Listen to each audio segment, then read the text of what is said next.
পিতা আদম থেকে সকল আত্মা সৃষ্টিকরণে স্বীকৃতি দিয়েছে সবাই আল্লাহকে রব মেনে। কেন আত্মার সেই স্বীকৃতি আসে না স্মরণে? যে আমানত দিতে চেয়েছিলেন আল্লাহ আসমানে, পাহাড় পর্বত গাছপালা সৃষ্ট সকল জনে, মানবাত্মা ছাড়া স্বীকৃতি মেলেনি দায়িত্ব পালনে। মানবাত্মা কেন নিয়েছে তা নিজ গুণে, ফিরাতে পারেনি আল্লাহর আদেশ শুনে। মানুষ কি জালিম অজ্ঞ নয় দায়িত্ব গ্রহণে? নিশ্চয়ই মানুষ জালিম অজ্ঞ এ ভুবনে, বলেছেন আল্লাহ পবিত্র কোরআনে। দায়িত্বের ভার শুধু অজ্ঞরাই টানে।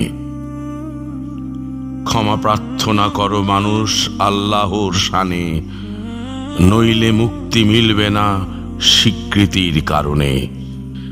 শান্তি দাও হে মালিক এ অপরাধীর মনে।